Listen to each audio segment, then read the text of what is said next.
para bapak para ibu khususipun warga desa Banjar Melati ingkang dalu menika sami mirsani ketoprak sida dadi mugia sedaya tansah pinayoman dening Gusti cinaketa kalih rejeki tinabya saking bilahi. Ayo samlakune ayo syukur alhamdulillah rono udan nggih bengi Allah mau bengi pentas dibuka udan eko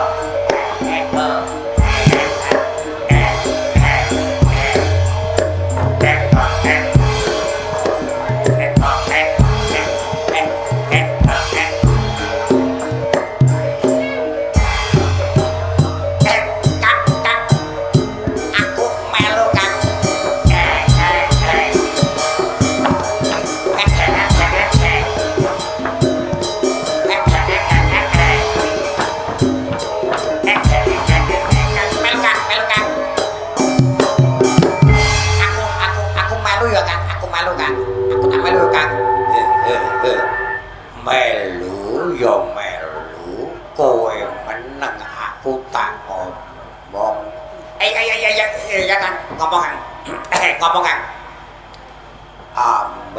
amit kula menika boten setan nggih boten demit kula menika ingon-ingone ketoprak sida dadi budaya sing saben dalu dijak golek duit diirit-irit supaya urip dadi jurit ning Surabaya nganggo sandal jepit ngundang sida dadi budaya jan ngirit duit ketoprak sing gak nganggo rokok ya ketoprak iki wis ayo mlaku le ayo Kang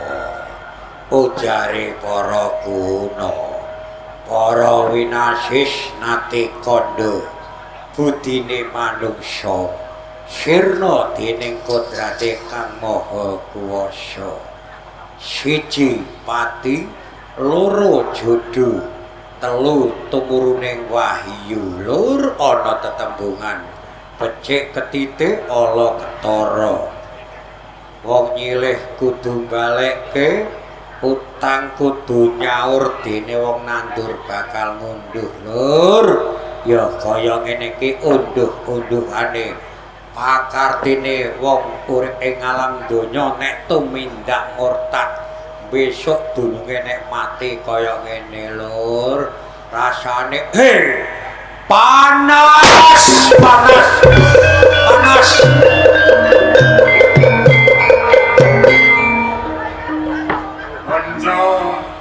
Surya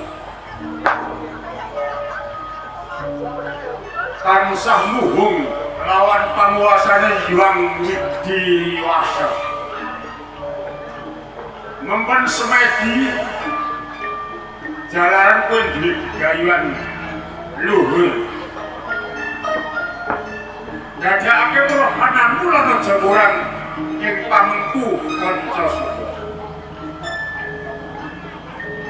kahanan donya iki nyokro magilingan tegese wak lan disir yen kowe duwe kedayan kang luhur nanging kamulyamu gawe fitnah lawan liyan iki tidak tumindak sing kaya mula kan sapa kuwi kowe kudu mikir kanthi tertarik kawitaksanan lan aja gasu jalaran kowe kadang nalendra ing keraton Mesir Sarah mula kan sapa iku pitutur kutang tutup kes ngene wae kowe kudu mikir kanthi tirtaning kawicaksanan Pancasila. Panca Surya.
Surya ana konjanur Gunung Kadingan kersa rawuh wonten sanggar pamujan malah kapur jugaraken anggen bremepen semedi mahas ing asamun paman.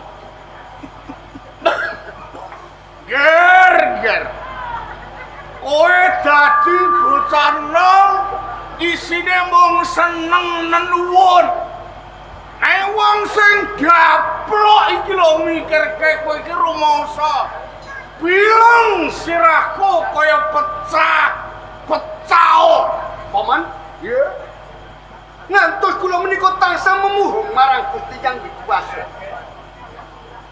Sedya lan kekajengan kula menika ngepenginaken wonten ing kraton Mesir sarangan menika ingkang supados kencar-kencar pindho kencang loro bebas. Kowe kepengin mabyurke negara kaya menapa boten? ngene ya Ger, Dados pundi paman? nganti wong tuwa kedarang-darang wayah dudu wayah merga ora kuat rasane ngatiku. Aku selak ndang kepengin ketemu karoan kowe, aku bakal nglairake isan-isene atiku. Sampun sawetawis drang. Paman Guna Santo menika kepengin pinanggih dhateng kula. Iya, wonten unek-unek salebetipun batosipun paman ingkang badhe dipun wedharaken dhateng kula. Lajeng wigatos menapa paman?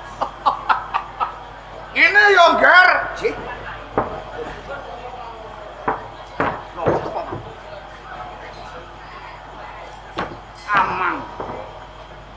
aman wis tak pasang sirep Dirgananta. Kawula iki dhewe cedhak ana ing kasatriyan. Ini ya Ger, Kados pundi paman? kowe dadi pangeran kuwi apa ya wis cukup seneng? Paman? Kula menika sampun rumaos bagya mulya.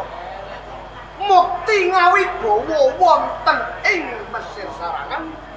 Sinaosa kula menika namung dados pangeran, dados satriya wonten ing Mesir sarangan. Mongko kowe dadi pangeran ki selawase dadi pangeran lho, Ger. Nggih. Nek manut pitunge pun paman, ya. Nek wong direhke karo ngrehke iki penak. Aku tak takon. Menawi saking pemanggi kula tiyang ngrehke kalih direhke menika langkung kepenak ngrehke, Pak. Penak ngrehke. Leres. Landhep pikiramu napa? Sing tak kersake nek penak direhke hambuk yo kowe kuwi ngerehke apa Apa to sebabe pun paman kandha sing kaya ngene? Negara ki wae wong loro, Ger. Sedulur Putra Sinuwun Suryadana lan Angger Pancasurya. Nek kowe kaya ngene terus dadi pangeran, lho kapan kowe ngrasakno kenikmatan mimpin negara? Oh iki lho, Ger. Ngenani dateng Pranata Negara. Dados pengayoman menika mboten gampil. Dados ratu menika kedah adil para marta ketut untuk mustikaning Janaloka. Upami ngenani kaprajan mawon kula dereng pono. Napa badhe kelampah kula menika nglenggahi kursi gading dampar Maison Danu minangka dados pengayoman. Lho. Nek wong urung tau ki ya kudu dicoba. Monggo kowe wis nyancik tatane kadewasan. Genaon. Tur malih ngeten lho, Paman. Wedal samenika wonten ing praja Mesir sarangan menika tasih dipun lenggahi dening Kang Mas Prabu. Napa badhe kelampah kula menika dakah-dakah nyuwun kawontenanipun palenggahan wonten ing Mesir sarangan. Lah saiki aku tak takon, Ji. tak rewangi bengi tengah bengi kaya ngene. Ji. Nemoni karo kowe. Leres. Upamane kowe dadi ratu kira-kira mantep apa ora? Iki dipikir. Nek pancen mantep, ya mengko sing diguhke kuwi aku. Paman. Boten badhe kula siraki. Estunipun salebetipun batos kula. Kula kepengin dados ratu nglenggahi kursi gading dampar Maison Danu wonten Mesir sarangan. Kowe madhep mantep tenan? Kenging menapa? Nek pancen kaya ngono, Ger Pancasurya kelakon.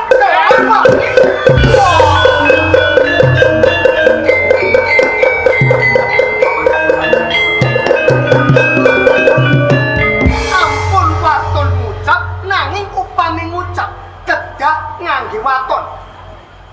Panjenengan menika matur bilih kula menika badhe kelampah dados ratu wonten ing Mesir sarangan. Lajeng ngangge margi ingkang kados pundi, Paman? Ger, iki ngene. Kandhamu kowe wis madhep mantep, bot paman ya kuwi sing tak enteni. Nek wis kabeh kok karepake, mengko aku sing greka ana ing kraton Pasir Sarangan. Cik. Nah, mula aku njaluk pamit mengko aku sing ngatur. Ya, wis jangan pasuki ya, Ger.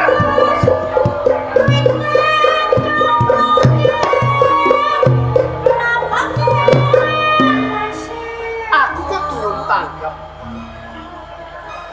Apa sing dikarepke dening Paman Gunasanto? Malah rumangsa bingung sajroning ati.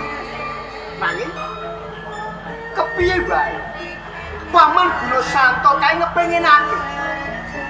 Aku kudu nglungguhi kursi gading dampar Maison Danu ana ing Mesir sarangan. Jo Paman, aku bakal tuturi kawan Paman.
Gunayata kelawan kowe kadang ingsun Kyai Pangeran.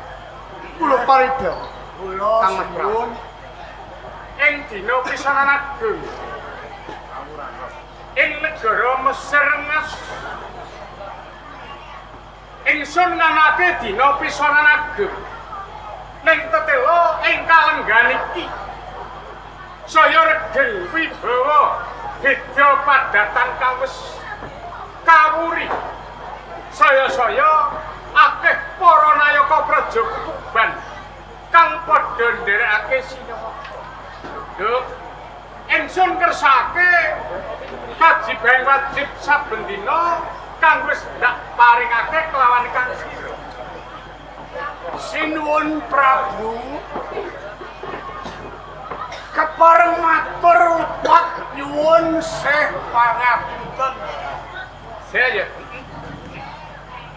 kula nebeke mawon ngayahi wajib wonten ing desa ngadesa luweh-luweh adipati pemancat. Saya kok sajaipun negari wonten ing Mesir sarangan mriki kok dipun entengaken do mboten purun sowan. Katitek menapa sampeyan dhewe ngertos ten paseaken agung mawon namung pinten boten onten separone nalika Sinuwun Prabu tasih muda anggenipun jumeneng ratu. Niki lho. Kyai Pangeran. Sabda katimbalan Kang Mas Prabu. Apa ya bener atur pangandikaning Temenggung?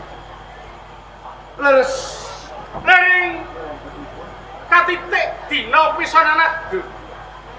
Apa pancen ingsun kaya-kaya yuswaku saya lutur saya suwe ora kuwewengbat pusaraning adil ing kraton Mesir Rengas. Ya, iki lho.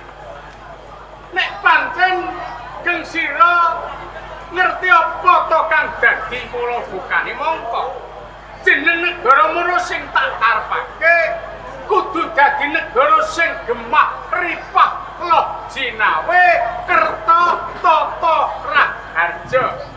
Ning apa sebabe plenceng saka karepku lan mrucut saka kebudakan. Sinuwun menawi kula penggalih wonten ing negari Pasir menika wonten walakipun Sinuwun. Lho, nggih, Kang Sira kok iso ngendika ana walak. Lho, tegese padha karo anggon kula lenggah damparing keprabon. Padha karo ingsun iki entuk cobaning Gusti kang akarya jagat puno. Nggih, sampeyan iku boten tanggap ing sasmita nyata. Kang Mas Prabu. Leres napa ingkang dados pangandikanipun Paman Tumenggung Gulasana. Lah, iki ngene ya. Nggih. Yen pancen kabeh wis ngerti apa to kang dadi mula bukane yen to Kang Sira padha karo ing negari Pasir Rengas iki ketaman pagebluk utawa entuk cobane Gusti kang akarya jagat. Lere yen pancen Kang Sira iki ngerti apa to mula bukane Kang Sira kanthi walaka matur sing kanthi blak lan kasunyatan. Nggih, niki mboten kula dangdange mboten kula tutup-tutupi. Sampeyan rak kedunungan sing dados walak wonten ing negari Pasir Mesir sarangan ngantos guguk niku kula mikirke negara. Nggih. Napa wonten garwane jenengan iku anggar beni kok kalih taun iku napa wonten radah. Umume wong meteng iku rek bayi ra ya sangang sasi 10 dina. Utawa pujul-pujul iki ya 10 sasi. Lho niki kok 2 taun niku lho. Lah niki sing dadi walake negara. Kaya-kaya dawuh pangandikamu yen tak gagas yen tak pikir. Kaya-kaya ngeluh sak jroning batinku. Ning upamane ingsun sawijining ratu Nalendra. Nalendra meno tegesing ratu kang gung pinatara ana tetembungan sabda pandita ratu pangandikaning ratu sabda pandita pangandikane ratu nganti kolak. Lah upama ratu iki tembung sak tembung ora nganggo dipikir, ora nganggo mawa dipetung. Upamane banyu mono yen dadi banyu kang gatel, upama lemah dadi kang lemah. Lah, iku leres. Apa yo ngono ya? Angkat ya pengarang. Kula paring dawuh. Apa yo tengking sira iki nyarujuk itu cocok panemune kelawan temunggung guna santoy. Menawi sakit pemanggi kula leres jalaran menapa? Kahanan wonten ing Mesir sarangan menika benten kalih taun-taun ingkang sampun kawuri. Pagebluk wonten ing Mesir sarangan menika tansah matumpa tumpi tumpu undung. Boten wonten kerampungan bebasan kawula panjenengan. Mas esuk loro sore tumekaning pati tiba kosok wangsulipun.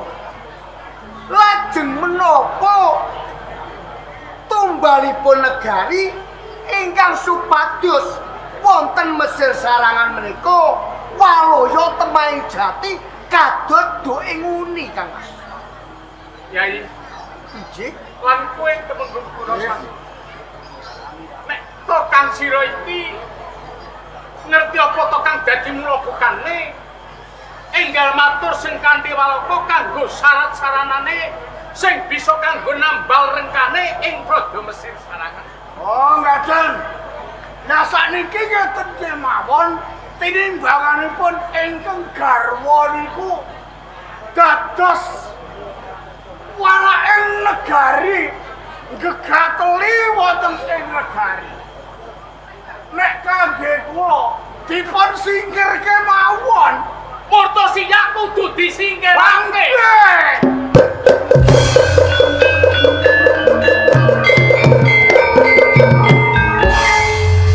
Lah nek boten dipun singkiraken, sampeyan iku abot wong siji, napa abot wong sak negara. Lho katon milih mawon. Guna sampeyan. Nggih, ingsun kuwi ratu iku rasa dinyah. Sapa wae kang kuatku kembat pusarane ngadil upama cilik aku nyingkirake kelawan garwaku Murtosiya loro. Tega kelawan tegel mateni kelawan garwaku mendhune ratu. Sinuwun. Nek sampean boten tegel, lho sampean gadah kawula kok. Kawulane sampean kathah. Ha utusan gampil. Apa iki ngono sato? Angger. Ya. Sarjane aku ratu kudu duweni pamikiran sing luwih dhuwur utawa luwih dawa. Amprih prayogane nentremake negara, nek abot urusan negara kudu tega tegel kelawan garwa. Lah terus cara-carane aku manut kawan. Sampeyan manut kalih kula. Ya, niki ngaten nggih mawon. Sampeyan ra gadah. Kadah. Iki kadang mawon dipun utus upama wong nyiduk iwak aja nganti ketok budhek banyune. Kiai Pangeran. Kula paring manut dawuh pangandikane kelawan temu Guna Santo. Ora susah tak pindhon gaweni dawuh pangandikane Guna Santo. Aja ngenteni besok dina kapan saiki enggal. Budhalo ing kalenggan iki aja nganti tumpang so dawuh pangandikane Guna Santo. Kang Mas.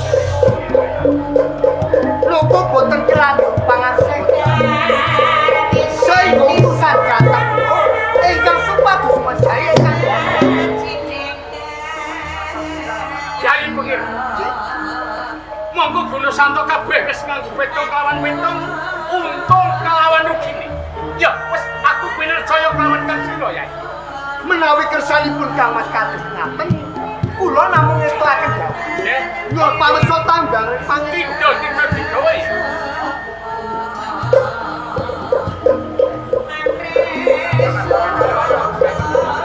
sinuwun.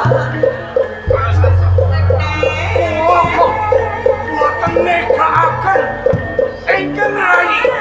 Pergi napa? Bocah nom asgap rupiahipun pikirane boten saged madhep mantep. Oh ngono. Ayo, kula nyuwun pamit badhe hangawat-awati. Poraan kula. Jampange lagune Yai Pengiran. Lamun adoh cegahno yen cegah tak to. Nggih, nyuwun pamit sedulur.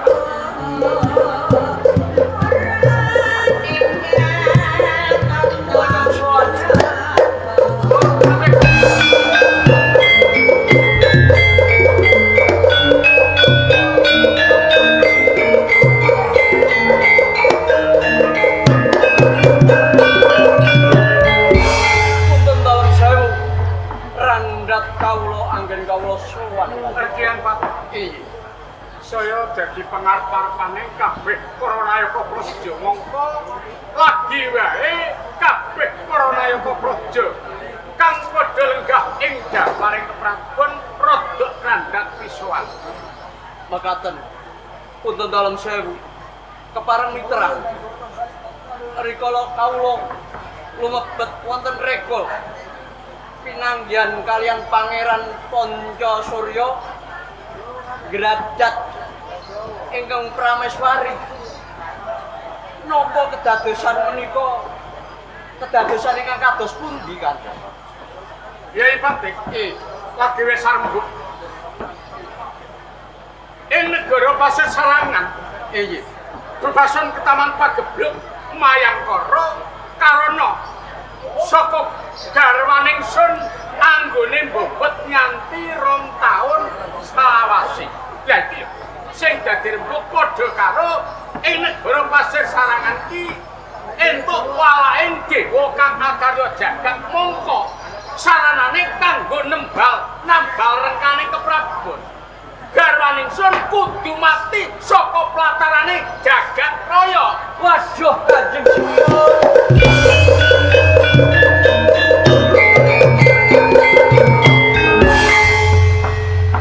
Punten dalem sewu. Panjenengan menika minangka sesembahan kawula. Ratu Gong Bintara gadhahi kawicaksanan ingkang kados mekaten. Napa inggih ingkang Prameswari kedah dados tumbal bab pagebluk ingkang wonten kraton. Punten dalem sewu.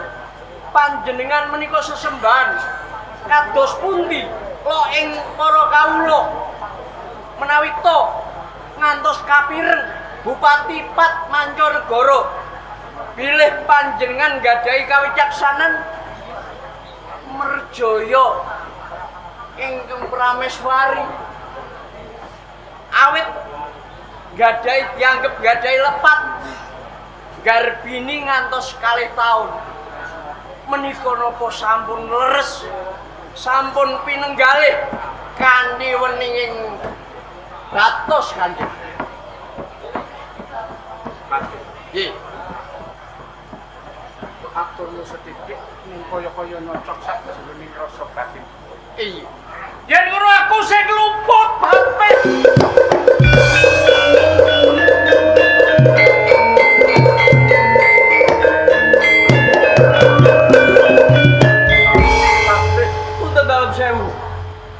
badhe panjenengan ingkang lepat. Mbok menawi mawon ingkang sami sowan ngombiongi dumateng kawicaksanan panjenengan ingkang satuhu radi melenceng saking paugeran. Sagala-galaing simo boten badhe tegel mangsa gogore ing monggo Kanjeng ingkang darbini menika Prameswari menika calon turunan Nandalem Kanjeng. Langgon kene iki lho Pak. Jeneng ingsun Ratu Randigar ora dadi raja kawicaksanan. Orang setiran permati anggonku ngalih. Atih mumpung durung kebacut. Temenggung Gunasanto kan kadang ingsun berpek. Aja nganti dibacotake bab perkara iki. Aku ora bakal tega tegel maneh kelawan galane ingsun. Menawi to mekaten nyuwun tambahing pangestu